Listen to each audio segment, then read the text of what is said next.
আমাদের আজকে 27 নম্বর ক্লাস, ঠিক আছে? দেখছো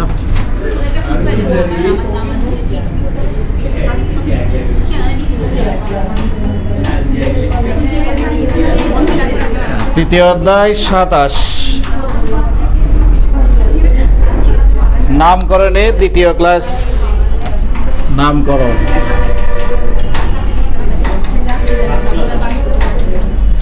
এই বাড়ির কাজগুলো আমি একটু পরে আসতেছি, আগে খুব দ্রুত লিখো। গত ক্লাসে যেখানে শেষ করছিলাম আর সেখানে দেখি এই যোগগুলোর নাম ঠিক মতো লিখতে পারছে কিনা, খুব দ্রুত। HBRO, HBRO2, HBRO3, HBRO4 সবাই লিখছে? দেখি হাইপোব্রোমাস, হাইপোব্রোমাস, হাইপোব্রোমাস, হাইপোব্রোমাস অ্যাসিড, এটা শুধু ব্রোমাস। ব্রোমিক আর +7 হলে ফারব্রোমিক, ফারব্রোমিক। ঠিক একইভাবে যদি SiO দিই তাহলে হবে কি হাইপো আয়োডাস। এটা লিখে দিতে হচ্ছে না, বাকিগুলো তোমরা পারবে। Hypo আয়োডাস acid, SiO2, SiO3, SiO4 এভাবে চলতে থাকবে। এরপর দিয়েছিলাম লবণ, বাকিগুলো তো পারবে। আয়োডাস, আয়োডিক, ফারায়োডিক। এরপরে দিয়েছিলাম লবণ, দেখি লবণগুলোর নাম লিখতে পারছি। KClO যদি লবণ আসে, KClO2, KClO3, KClO4। লবণের মধ্যে ধাতুর নামটা সবার আগে আসবে, পটাশিয়াম। হাইপো ক্লোরাইড, টর্নাডো, ট, যেহেতু এটা ক্লোরিন হলে ড হতো, এটা যেহেতু ClO, এটা একটা যৌগমূলক, এটাকে তো হবে ট। তাহলে এটা কি হবে? Potassium chloride. আইট, লবণের ক্ষেত্রে আইট বা এট, লবণে আস ইক হয় না, আইট বা এট। ক্লোরেট,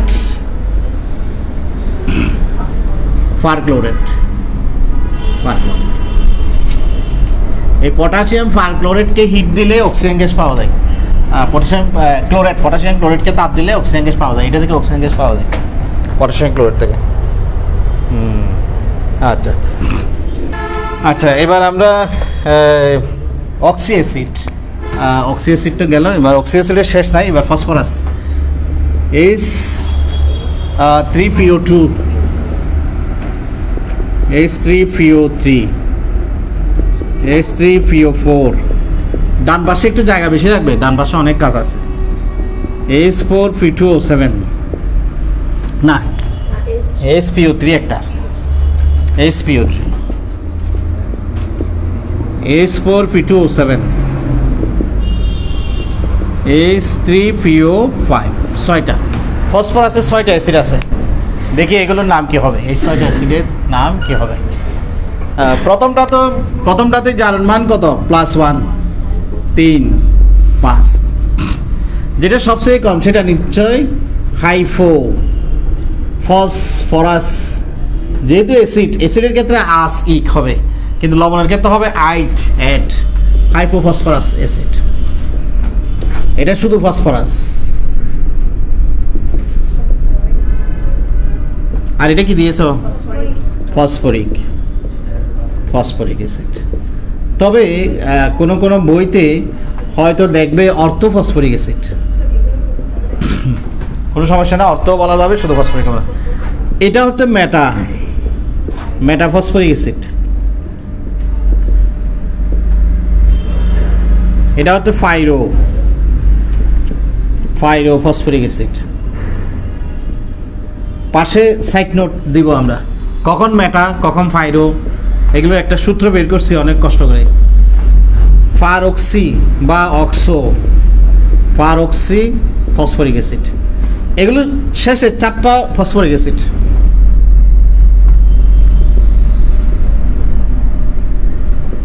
দেখো তাহলে কখন মেটা হবে। মেটাগুলো বের করার উপায় হচ্ছে এক অণু ইক থেকে অ্যাকোনিক মানে এটা ফসফরিককে তো সবাই চিনি, H3PO4 ফসফরিক অ্যাসিড, এটা সাধারণ ব্যাপার, এটা সবার পরিচিত। অ্যাকোনিক থেকে অ্যাকোনো পানি বিয়োগ করলেই তুমি মেটা ফসফরিক অ্যাসিড পেয়ে যাবে। আসলে ঠিক কিনা একটু যাচাই করে দেখো তো, আসলে কি সত্য? অ্যাকোনিক থেকে কি দেখি আমরা একটু বিয়োগ করে দেখি। ইক বলতে H3PO4, এটা থেকে দেখে এখনো পানি বিয়োগ করো তো, H2O কত থাকে বিয়োগ করলে? HPO3, হ্যাঁ মিলে গেছে। তাহলে মেটা কখন হবে? যদি অ্যাকোনিক থেকে এখনো পানি বিয়োগ করো তখন এটার নাম হবে মেটা। আর কখন ফাইরো হবে? 2 অণু ইক থেকে যদি পানি বিয়োগ করো। কারো কখনো যদি ভুলে যাবো তখন এই সূত্রটা মনে রাখবে।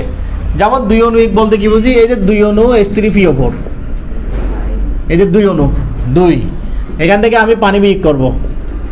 3 দুগুণ 6, 6 থেকে 2 গেলে 4, ফসফরাস 2টা, অক্সিজেন 8টা, 8টা থেকে একটা গেলে কত? 7টা। মিলে গেছে না? ফাইরো। আর ফারক্সির বিষয়টা বুঝতে পারছো? যেমন আমরা পানি, কিন্তু আমি যদি একটা অক্সিজেন বাড়াই দিই তখন এটার কি নাম হয়? ফারঅক্সাইড। ফারঅক্সি মানে মনে করো ফারঅক্সাইডটা, মানে একটা অক্সিজেন বেশি। কার থেকে? ফসফরিক অ্যাসিড থেকে। ফসফরিক অ্যাসিড ছিল H3PO4, এখানে কি H3PO5, তাহলে একটা অক্সিজেন বেশি হবে, সেটার নাম হবে এই এক অণুইক থেকে একটি অক্সিজেন বেশি।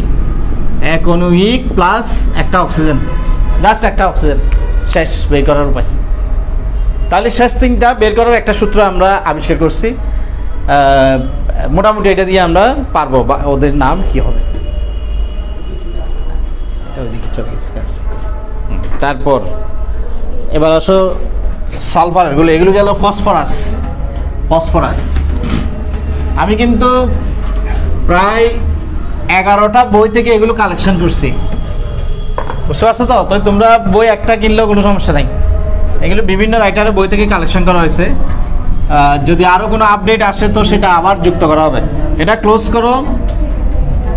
ফসফরাসের পরে আসো sulphur, H2, S2O4, H2SO3, H2SO4,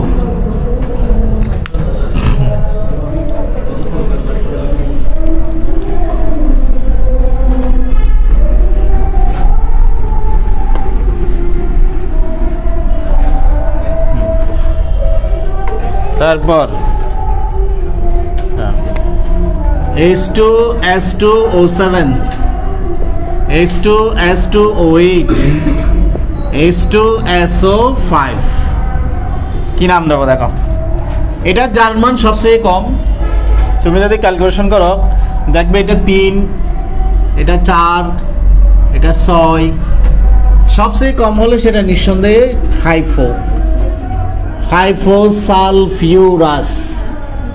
হাইফোসালফিউরাস acid.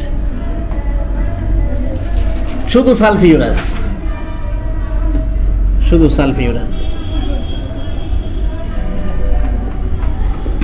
Sulphuric,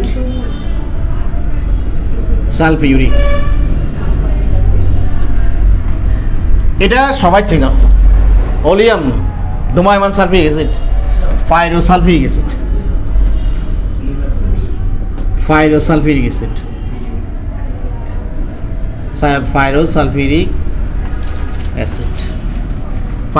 acid.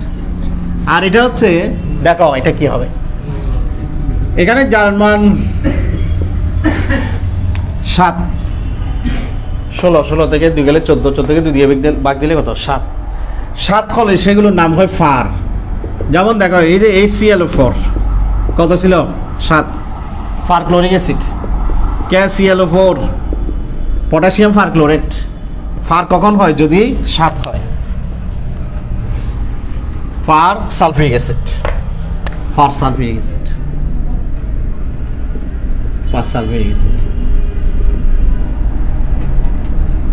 আর ফাইরের ক্ষেত্রে ওই সূত্রটা কিন্তু প্রয়োগ করতে পারবে। 2 অণুইক থেকে এখনো পানি বিয়োগ। এই যে এখানে তুমি দেখতে পারো 2 অণুইক থেকে এখনো পানি বিয়োগ করতে পারো। এখনো পানি বিয়োগ করলে তুমি এটা পেয়ে যাবে। আর এটার নাম কি হবে? সালফিক অ্যাসিড থেকে যদি একটা অক্সিজেন বেশি থাকে ফার অক্সি সালফিক অ্যাসিড। এরকম টেকনিক্যালি না শিখলে মনে রাখা অসম্ভব। এত শত শত নাম মনে রাখা কিন্তু আসলে খুব টাফ যদি টেকনিক্যালি না। এবার আসো নাইট্রোজেনের অ্যাসিডগুলো।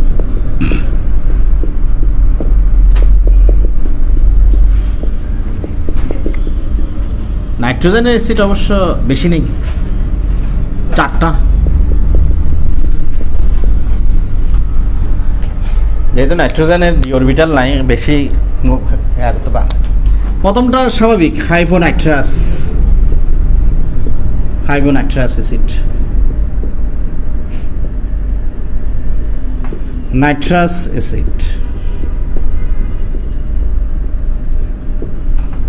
নাইট্রিক অ্যাসিড,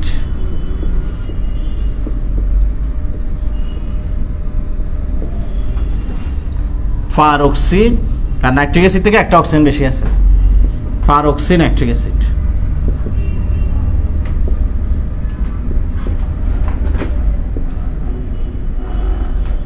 আর অ্যানহাইড্রেটের কথা মনে আছে তো? এখান থেকে পানি বিয়োগ করা, তখন অ্যানহাইড্রেট, যেমন নাইট্রিক অ্যাসিড অ্যানহাইড্রেট N2O5, এটা অ্যানহাইড্রেট N2O3। পানি যেহেতু 1 অণু থেকে বিয়োগ যায় না, 2 অণু থেকে বিয়োগ করতে হবে, 2HNO3 থেকে পানি বিয়োগ করতে হবে। যাক, নাইট্রিক অ্যাসিড এগুলো মোটামুটি কম আছে, সমানই আছে। এবার আসো অন্য অ্যাসিডগুলো। এগুলো ছিল অক্সি অ্যাসিড। অন্য অ্যাসিডগুলো দেখি, তুলতে পারতেছো তো? হ্যাঁ, লিখতে না পারলে একটু বলবে, আরও স্লো করে দেবো। এটা এখানে ক্লোজ করো। এটা আরেকটা ধাপ শুরু হচ্ছে। হাইড্রোক্লোরিক অ্যাসিড সবাই চিনি, হাইড্রোক্লোরিক অ্যাসিড। তবে এটাকে তো হাইড্রোজেন ক্লোরাইড গ্যাসও বলা যায়। Hydrogen chloride gas,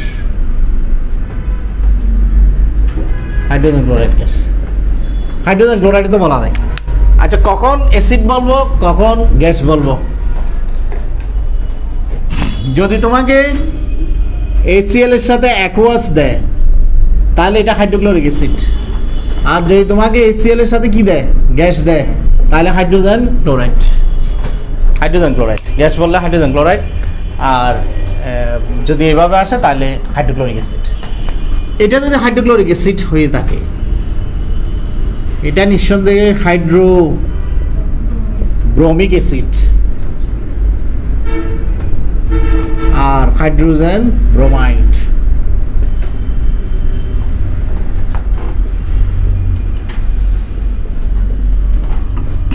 হাইড্রোআয়োডিক acid,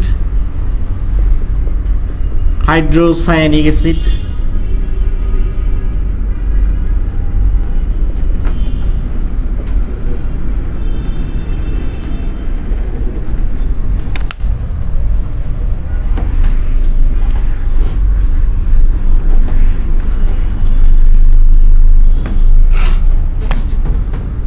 hydrocyanic,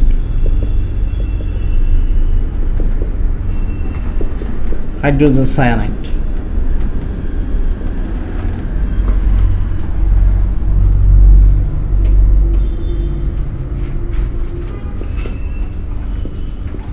এটা কি হবে? এটা তো সবাই জানি, হাইড্রোজেন সালফাইড। অ্যাসিডটার নাম কি হবে? হাইড্রো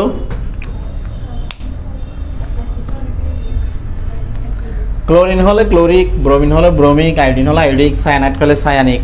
তাহলে এটা কি হবে? Hydro sulphuric acid. অভাবনীয় ঘটনা। দেখো, শুধু সালফিউরিক অ্যাসিড না, কিন্তু হাইড্রো সালফিউরিক অ্যাসিড। আর এমনিতে হাইড্রোজেন সালফাইড।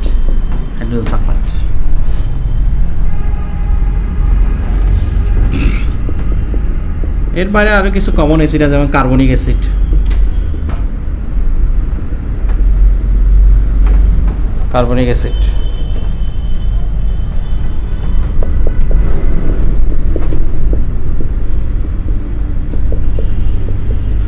ওএস দেখে মনে করো না এটা কার, এটা কমন নিচে যায়, এটা সিলিসিক অ্যাসিড। ক্যারামবোর্ডে বা হোমিওপ্যাথিক দোকানে যে boric powder, boric acid, boric acid.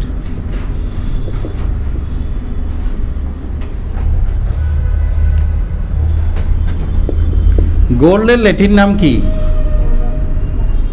গোল্ডের ল্যাটিন নাম হচ্ছে অ্যাইও অর্থাৎ অরম, তাই এই অ্যাসিডটার নাম হবে অরিক অ্যাসিড, বা কেউ কেউ ক্লোরোরিক অ্যাসিডও বলে।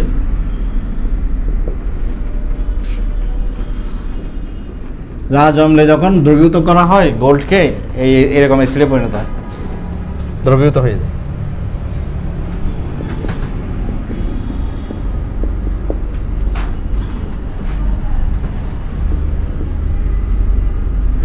অ্যালুমিনিক অ্যাসিড,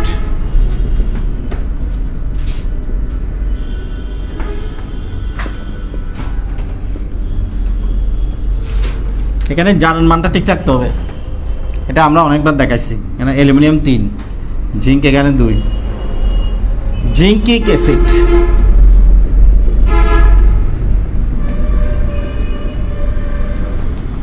এটাও ক্লোজ করো।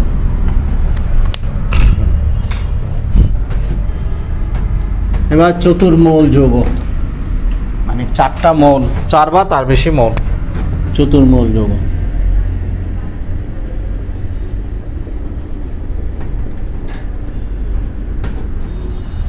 যেমন বেকিং পাউডার, বেকিং সোডা, এটাকে আমরা বলি বেকিং সোডা। এটা হচ্ছে সোডিয়াম বেক করতে, মানে ফোলাতে, পাউরুটি কেক ফোলাতে এটা ব্যবহার করে। সোডিয়াম হাইড্রোজেন কার্বনেট বা বাইকার্বনেট, হাইড্রোজেন কার্বনেট।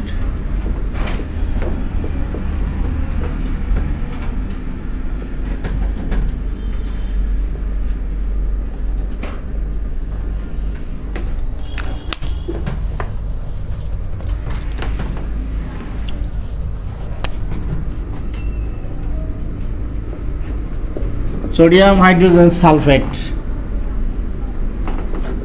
বা সোডিয়াম বাই সালফেট।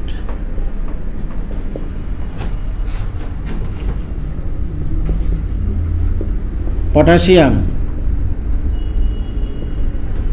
সালফো সায়ানাইড, একমাত্র যৌগমূলক যেটা, বা পটাশিয়াম থায়োসায়ানাইড।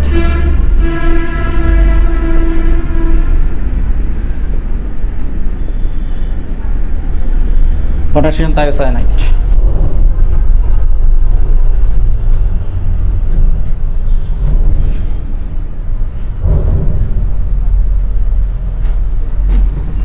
ব্লিচিং পাউডার,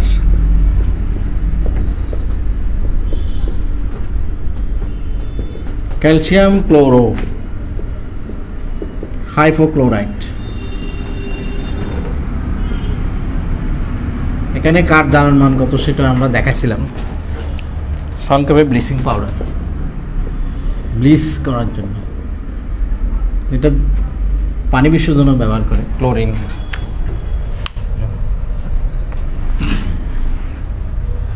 এটা 5 মোল বিশিষ্ট। ম্যাগনেসিয়াম অ্যামোনিয়াম ফসফেট,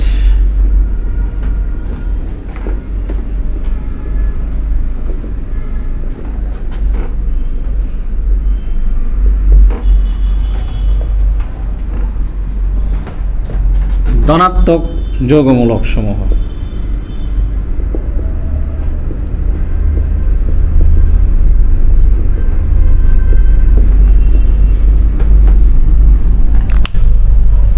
ডাক্তার, ধনাত্মক যৌগমূলক কি কি আছে?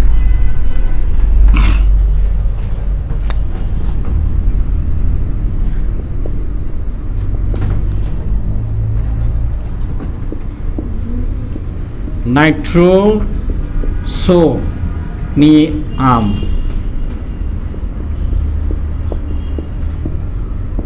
নাইট্রোনিয়াম,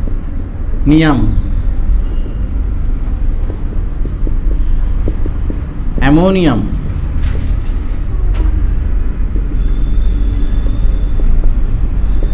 ফসফোনিয়াম,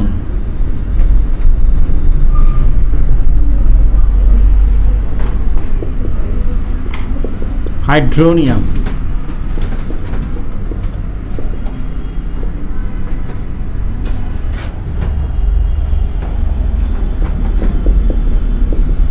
সালফোনিয়াম,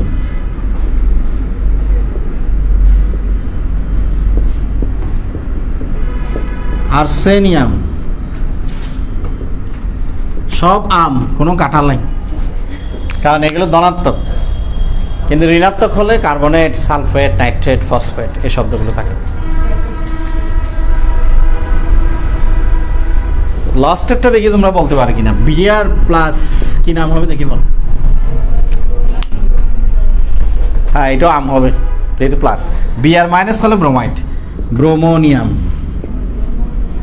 ক্লোরোনিয়াম, আম মনে রাখবে, ব্রোমোনিয়াম।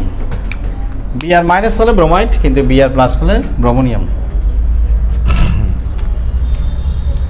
ঋণাত্মক যৌগমূলকগুলো আমরা জানি, কার্বনেট, সালফেট, নাইট্রেট, ফসফেট, এগুলো এই জন্য লিখতেছি না। হাইড্রোনিয়াম, সালফোনিয়াম, আর্সেনিয়াম, ব্রোমোনিয়াম, অ্যামোনিয়াম, ফসফোনিয়াম সবগুলোর সাথে আম আছে।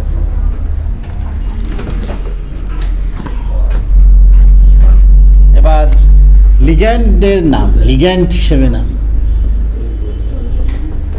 লিগ্যান্ডের নামটাই বেশি আসে, কারণ জটিল যৌগে আমরা দেখছি লিগ্যান্ড হিসেবে যখন থাকে তাদের নাম চেঞ্জ হয়ে যায়। যেমন এটা এমনি কার্বন মনোক্সাইড, কিন্তু যখন জটিল যৌগে এটা লিগ্যান্ড হিসেবে কাজ করে তখন এটার নাম হয়ে যায় কার্বনিল। যেমন নিকেল টেট্রাকার্বনিল।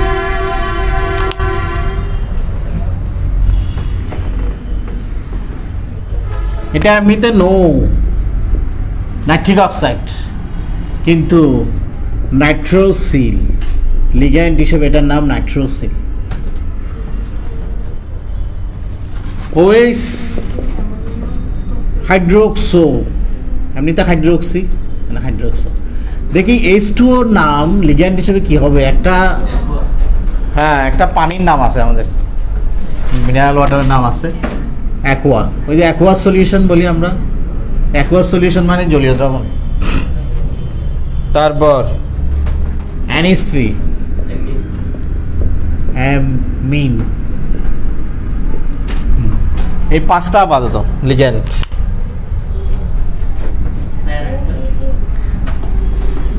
সায়ানাইড, সায়ানো, এটা তেমন একটা চেঞ্জ নাই, সায়ানাইডটা তেমন একটা চেঞ্জ নাই, এই জন্য।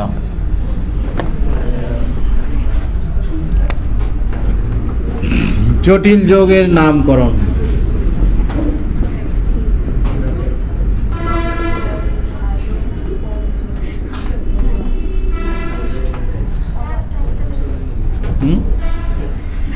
ক্যাফোর,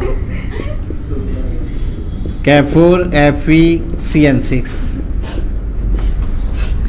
হেক্সা, ছয়টা হলে হেক্সা। এই যে সায়ানো, সায়ানাইডের নাম সায়ানো, সায়ানো লিখতে পারো, সায়ানো, সায়ানো, হেক্সা সায়ানো।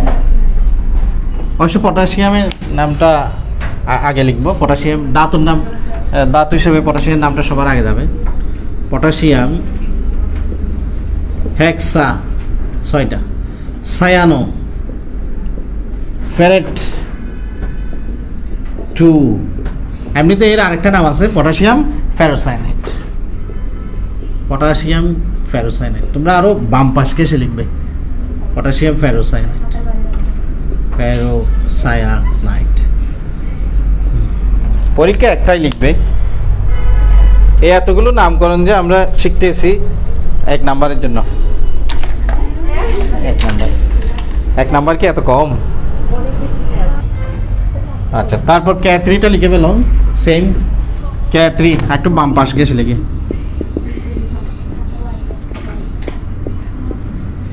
পটাশিয়াম হেক্সাসায়ানো, হেক্সাসায়ানো ফেরেট 3, কারণ এখানে আয়রনের যোজনী 3, এখানে আয়রনের যোজনী 2, আর এটা হবে পটাশিয়াম ফেরিসায়ানাইড, ফেরিসায়ানাইড। সায়ানাইড কিন্তু সায়ানাইডই শুধু ড, বাকি সব ট।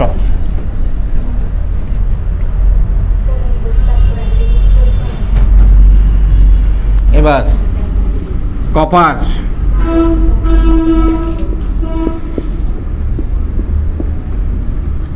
চারটা হলে টেট্রা অ্যামিন। কপারের যোজনী এখানে 2, কপার 2 সালফেট, টেট্রাঅ্যামিন 4টা সেজন্য টেট্রাঅ্যামিন কপার 2 সালফেট। নিকেল, এটা সবচেয়ে সহজ, নিকেল টেট্রাকার্বনিল,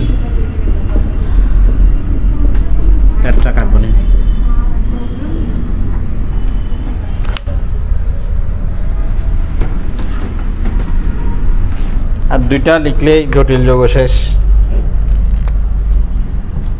ক্রোমিয়াম,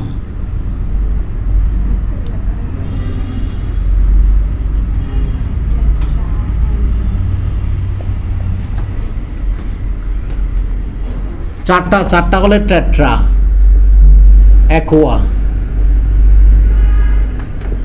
ডাইক্লোরো,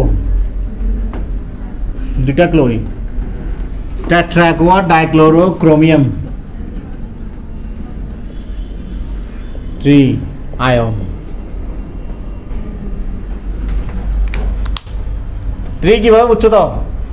কিন্তু অনেকে তো খালি চোখে একটা দেখতেছে, কিন্তু এটার ভিতর লুকিয়ে আছে 3। কিভাবে? এক্স অক্সিজেন, পানি 0, ক্লোরিন -1 সমান +1, তাহলে এক সমান হবে +3। আরেকটা আছে, যদিও বা আমরা এটা ওই রক্ত লাল বর্ণের যে একটা পদক্ষেপ পরে আয়রন থায়োসায়ানাইড,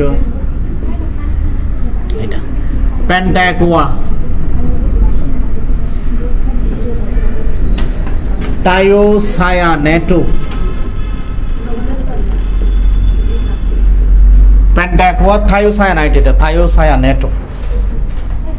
শুধু সায়ানাইড হলে ড হতো, কিন্তু সালফার সহ আছে তো, থায়োসায়ানেটো। আয়রন, এখানে আয়রন 3 আয়রন 3 কিভাবে? এটা এক্স, পানি 0, থায়োসায়ানাইড -1 সমান +2, তাহলে এক সমান হবে +3। শেষ জটিল যৌগ। সর্বশেষ হচ্ছে হাইড্রেট। শেষ, এটা সত্যি শেষ। হাইড্রেট, যদি আরো নতুন কিছু না আসে আর কি, নতুন কোনো সংযোজন না হলে এটাই শেষ এই নতুন বইতে। হাইড্রেটস হচ্ছে যেমন কপার সালফেট 5 অণু পানি, যেটাকে আমরা ব্লু ভিট্রিয়ল বলে থাকি বা তুতে বলে থাকি। তুতে একবার পরীক্ষা আসছিল, তুতে অনেকে চিনতে পারে নাই তুতে কি। আবার ব্লু ভিট্রিয়ল বা তুতে, স্বর্ণের দোকানে এটা তুতে নামে পরিচিত। কপার সালফেট যেহেতু 5টা, pentahydrate,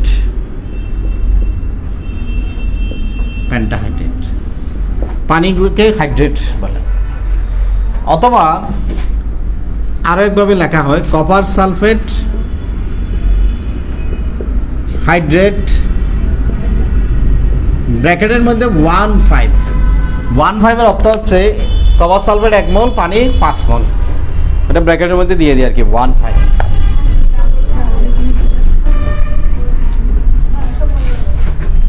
green vitriol,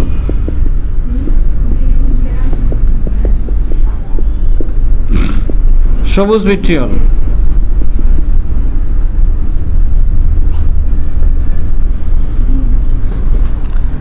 ferrous sulphate, hepta, 7টা হলে হেপ্টা হাইড্রেট, বাকিটা লিখতে পারবে। এভাবে হোয়াইট ভিট্রিয়ল, সাদা ভিট্রিয়ল, এই নামগুলো তোমরা দিতে পারবে।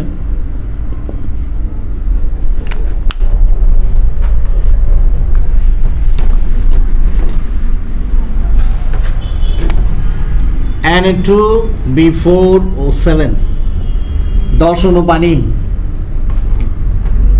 এটা বোরাক্স অথবা আরো একটা নাম আছে, এটা সোহাগা নামে পরিচিত। এটা সোডিয়াম ফাইরোবুরেট, সোডিয়াম ফাইরোবুরেট, ফাইরোবুরেট। 10টা হলে কি বলে? ডেকা, ডেকাহাইড্রেট। 10টা হলে hydrate, decahydrate, borax. Washing soda, washing soda তো নাম শুনছ। বেকিং সোডা হচ্ছে সোডিয়াম বাইকার্বনেট, বেকিং সোডা ব্যাক। আর ওয়াশিং সোডা হচ্ছে সোডিয়াম কার্বনেট 10 অণু পানি। কাপড় কাঁচা সোডা, কাপড় কাঁচা সোডা বা ওয়াশিং সোডা, ঠিক আছে? কাপড় কাঁচা সোডা বা ওয়াশিং সোডা, সোডিয়াম কার্বনেট, ডেকাহাইড্রেট। সর্বশেষ দেখি এটার নাম বলতে পারি কিনা। K2SO4, এটাই লাস্ট। Al2SO4 এভাবে লিখতে গেলে শেষ হবে না, আমরা শেষ করে দিচ্ছি আর কি। দেখি এটার নাম বলতে পারি কিনা। এটা কে? এটা একটা জীবাণুনাশক, পানি বিশুদ্ধকরণে ব্যবহার হয়।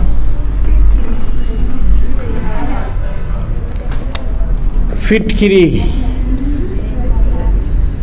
বা পটাশিয়াম, পটাশিয়াম। এটার নাম আমরা দিব এভাবে, পটাশিয়াম সালফেট।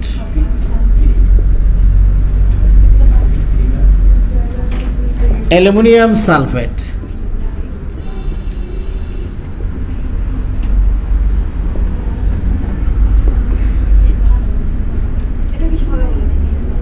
হাইড্রেট।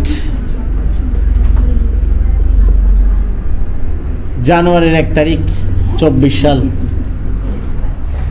যাও 24 সালের শেষ, 24 সালে যেহেতু এসে গেছি, নামকরণ শেষ। কি 1/1/24 মানে বুঝছো তো? আজকের তারিখ না, 1/1/24। এটা 1 মল, এখনো না, এটা এখনো, এটা কত? 24 সালের সাথে মিলে গেছে।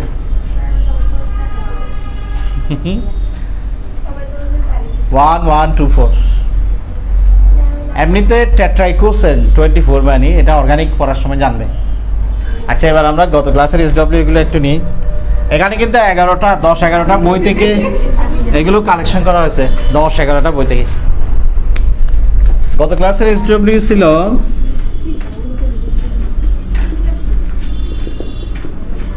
জ্যানন ডাইফ্লোরাইড,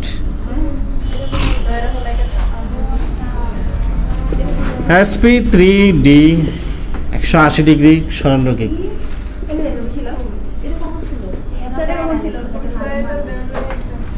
দিনে এমনি আমি একটা করে দিছি, এই 2টা করে দিই নাই। এটা এমনি দেখছো বইতে, এটার আকৃতি কীরকম? গত ক্লাসে কোনো কাজ দিই নাই? হ্যাঁ, অনলাইনে দিই নাই, অফলাইনে মনে দিছে। আচ্ছা, ওই 3টার মধ্যে শেষেরটা করে দিছি আর কি, এটা বাকি ছিল। তো এটা কিভাবে করবে? 5s2 5p6, 5s2 5px2 5py2 5pz2। আচ্ছা, যেহেতু আমার কি দরকার, 2টা ফ্লোরিন, 2টা ফ্লোরিনের জন্য 2টা জায়গা সিঙ্গেল করতে হবে। কিভাবে হবে সেই 2টা জায়গা সিঙ্গেল? ফিজের থেকে একটা ইলেকট্রন DXY-তে চলে যাবে, বাস হয়ে গেল। ঠিক আছে, 2টা। তাহলে এটার মধ্যে কি সংকলন দাঁড়াচ্ছে দেখো, sp3d।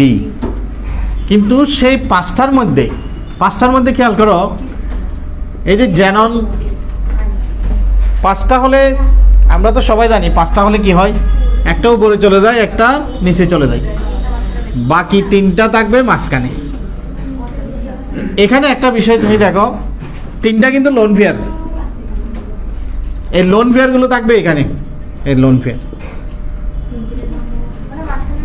আর এগুলো হবে তলের উপরে নিচে হবে, এগুলো, এবং ওরা বন্ধন গঠন করবে ফ্লোরিনের সাথে, এগুলো বন্ধন গঠন করবে, আর এই তিনটা বসে থাকবে, তখন তার শেপ হবে স্ট্রেট লাইন। দেখো কীরকম, কারো 5টা হলে তো আমরা সবাই জানি কীরকম হয়, একটা উপরে একটা নিচে, বাকি তিনটাই পাবে। সুতরাং জ্যানন ডাইফ্লোরাইডের স্ট্রাকচার হবে এরকম, আর এগুলো থাকবে।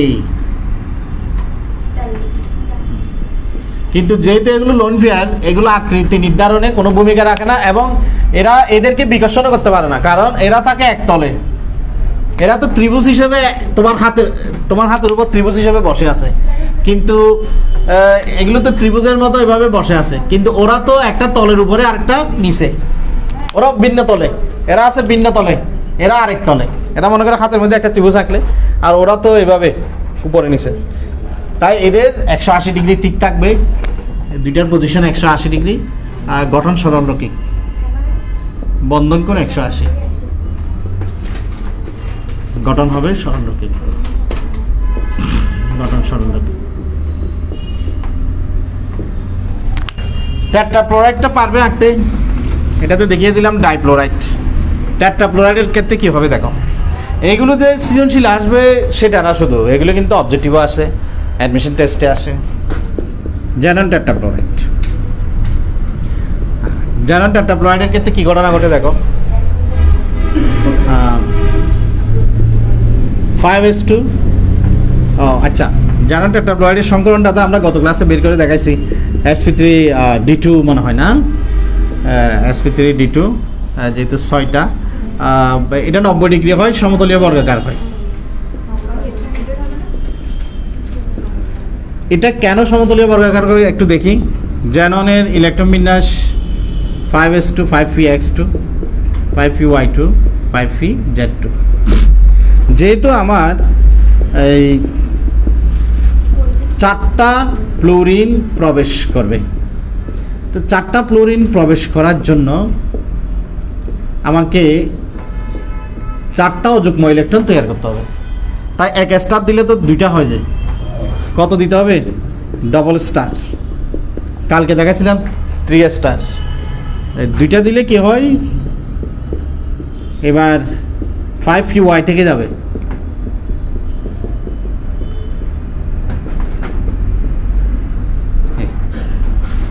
ঠিক আছে, 4টা হয়ে গেছে না, 4টাতে 4টা ফ্লোরিন ঢুকবে, তখন তার সংকরণটা হয় জ্যানন sp3d2, sp3d2, sp3d2। তো sp3d2 মানে কিন্তু 6টা হলে কি ধরনের আকৃতি হয় আমরা দেখছি, 6টা হলে একটা উপরে চলে যায়, আরেকটা নিচে, বাকি 4টা থাকে এভাবে বর্গক্ষেত্রের মতো, চতুর্ভুজ এভাবে থাকবে। এখন এখানের মধ্যে দেখো, কোন 2টা একরকম, কোন 4টা একরকম, এই 2টা একরকম লোন পেয়ার, তাই এই 2টা হবে লোন পেয়ার। যে 4টা একই তলে আছে ওরা থাকবে একই রকম, এই 4টা, ওদের একটা করে ইলেকট্রন আছে। তো যাদের একটা করে আছে ওরা কিন্তু বন্ধন গঠন করে, ওভারল্যাপ করে, অধিক্রমণ করে, ওরা ফ্লোরিনের সাথে বন্ধন গঠন করে ওভারল্যাপের মাধ্যমে, এইভাবে বর্গক্ষেত্র গঠন করে। কিন্তু যেগুলো অব্যবহৃত আছে এগুলো এই যে এইভাবে উপরে নিচে, ফলে এখানে বন্ধন কোণ 90 ডিগ্রি, গঠন সমতলীয় বর্গাকার।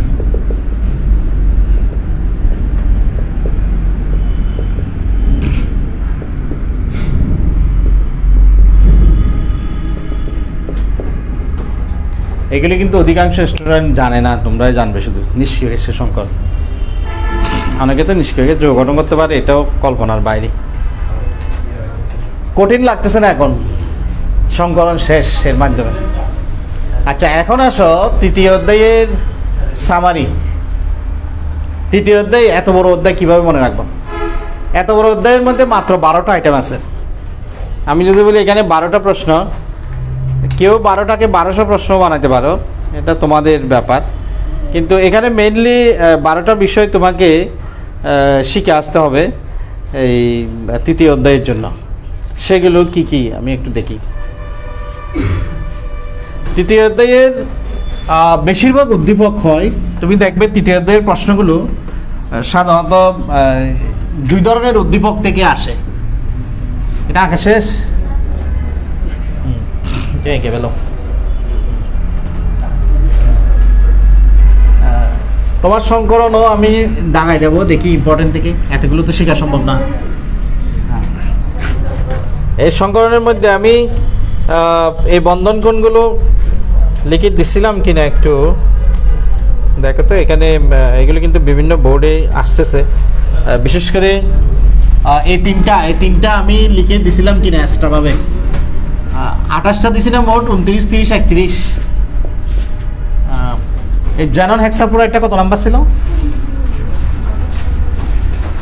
জ্যানন হেক্সাফ্লোরাইড ছিল না, ওই যে সিরিয়াল আমাদের যে সিকোয়েন্স, জ্যানন হেক্সাফ্লোরাইড ছিল 26। ও গ্রাফাইট ছিল তো, হিরো গ্রাফাইট 27 হচ্ছে হিরো গ্রাফাইট, 27 ছিল হিরো, 28 ছিল গ্রাফাইট। 29, 30, 31 এই কয়েকটা একটু লিখো। NF3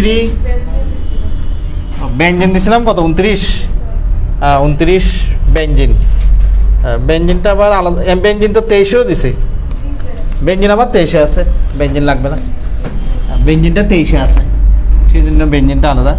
NF3, NCl3, FeCl3 এই বন্ধন, এতগুলো বন্ধন কোণ আসলে মনে রাখাটা খুব টাফ। তাই বন্ধন কোণ মনে রাখতে না পারলেও তুমি অন্তত ওই কারণগুলো একটু মনে রাখবে আর কি। NF3 আসলে প্রায় 107, এই 100 অ্যাকুরেটলি 107.1 অ্যাকুরেটলি 107.1, কিন্তু 107 লিখতে পারবে, যেটা কি অ্যামোনিয়ার মতো, অ্যামোনিয়া তো 107। তাই এটা মনে রাখতে আমাদের একটা সমস্যা হওয়ার কথা না, ঠিক আছে? NF3 107 যেটা অ্যামোনিয়ার মতোই, এটা অ্যামোনিয়ার সাথেও তুমি দিতে পারো। কিন্তু NCl3 এর ক্ষেত্রে একটা সমস্যা আছে।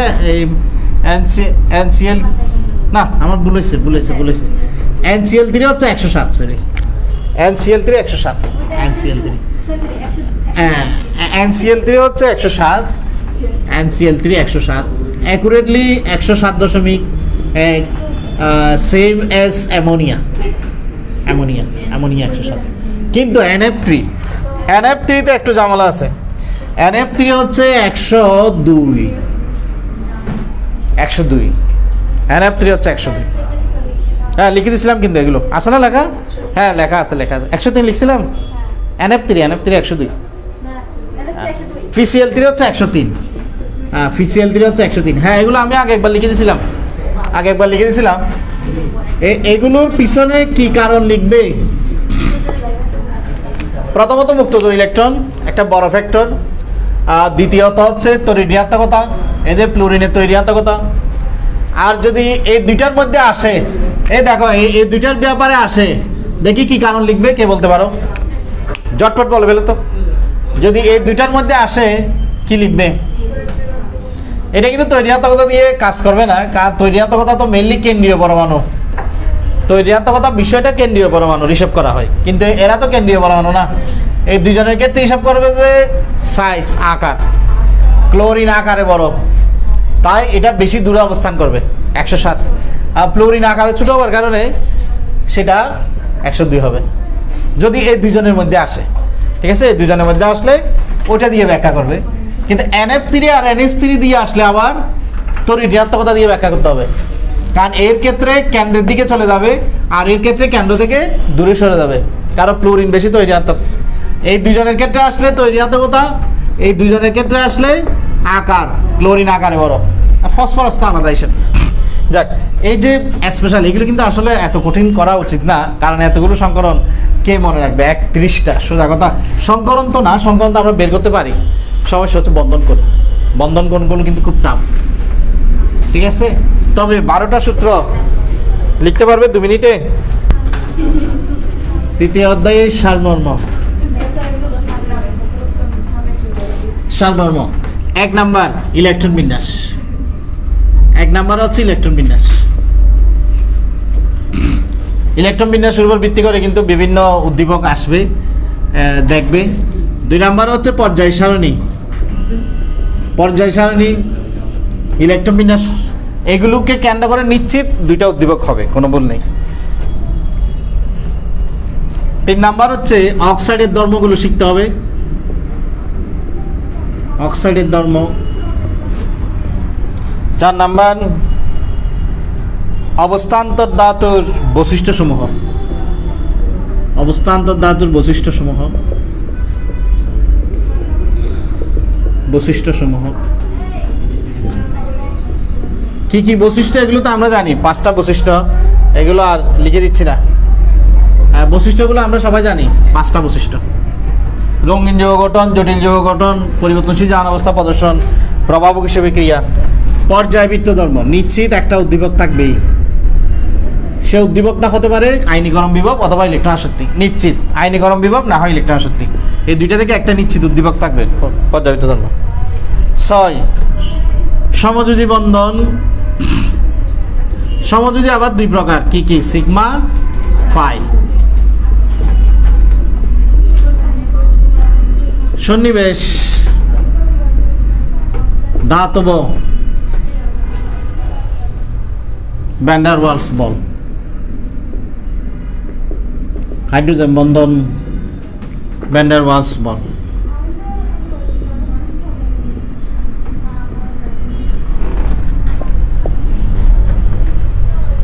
যদি সমযোজী যৌগের যৌগটা যদি সময় যৌগ হয়, সময় যৌগের গলনাঙ্ক,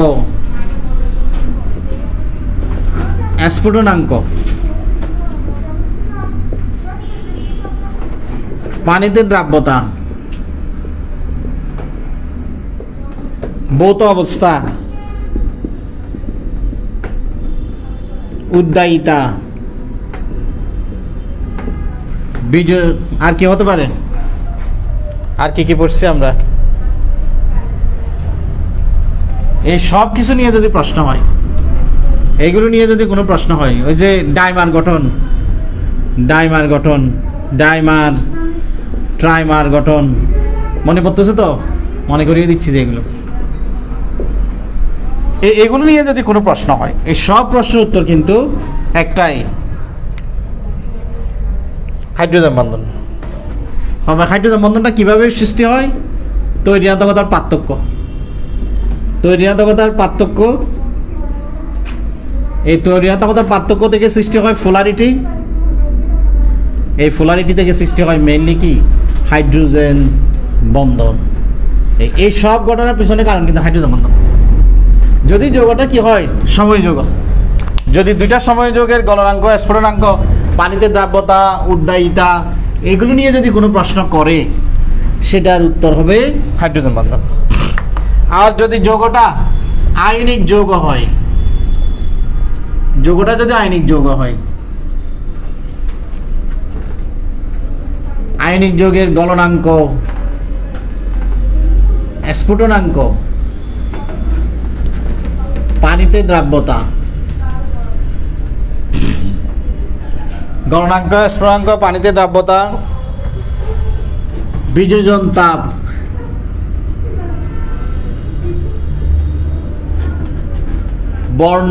বর্ণে গাঢ়ত্ব, আর কি আছে আয়নিক যৌগের?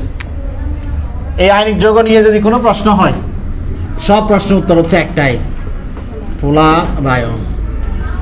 পোলারায়ন মনে পড়তেছে? এগুলো জাস্ট মনে করিয়ে দেওয়ার জন্য। কিন্তু সমযোজীও না, সময় যৌগ তো চিনতে পারো, অধাতু অধাতু সময় যৌগ। আর আয়নিক যৌগ কি দিয়ে হয়? ধাতু অধাতু। আর যদি ধাতু হয়, সেটা কোনো যৌগ না, যদি সেটা ধাতু হয়, ধাতুর গলনাঙ্ক, স্ফুটনাঙ্ক, ভৌত অবস্থা, বলতো এটার উত্তর কি হবে? এগুলো নিয়ে যদি প্রশ্ন হয়, তার উত্তর কি হবে? ধাতব বন্ধন। আর যদি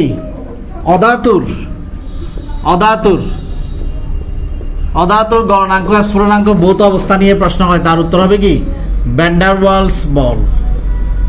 ভ্যান ডার ওয়ালস বল, ভ্যান ডার ওয়ালস ফোর্স। আর 2টা, যদি অষ্টক সংকোচন, অষ্টক সম্প্রসারণ,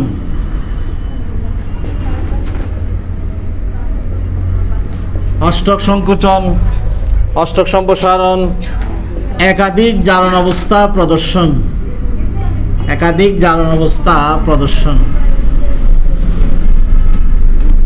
একাধিক জারণ অবস্থা প্রদর্শন।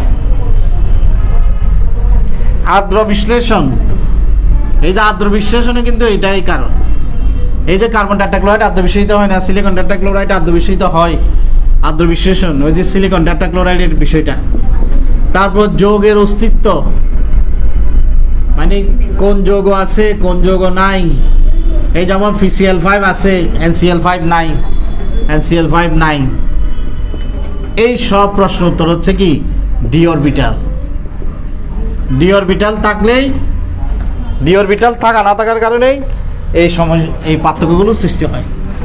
সর্বশেষ না, এটা কত নাম্বার? এটা 11। সর্বশেষ হচ্ছে 12। 12 নাম্বার তো বুঝে গেছে কি হবে। 12 নাম্বার কি হবে? যৌগ বা আয়নের আকৃতি, বন্ধন কোণ, আকৃতি ও বন্ধন কোণ নিয়ে যদি কোনো প্রশ্ন হয়,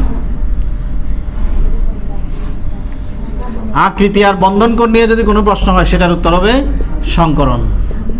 তবে সংকরণই সব কিছু না, সংকরণের পরে মুক্ত জোর আছে কিনা দেখতে হয়, এরপরে দেখতে হয় তড়িৎ-ঋণাত্মকতা।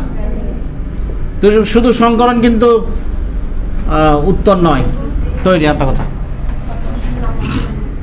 ব্যাস এগুলো। আর চুম্বকত্ব ধর্ম কি দিয়ে প্রকাশ করি? চুম্বকত্ব ধর্ম ইলেকট্রন বিন্যাস, ইলেকট্রন বিন্যাস। যদি চুম্বকত্ব ধর্ম নিয়ে প্রশ্ন করে, ইলেকট্রন বিন্যাস থেকে শেষ। একটা বেড়ে গেছে আরো 13টা। যাক, আজকে 5 মিনিট বেশি সময় নিলাম, তারপরে শেষ করে দিলাম। তবে এখানেই শেষ নয়, এরপরে আরও আছে বোর্ড প্রশ্ন, তবে পরীক্ষার পরে যা হবে।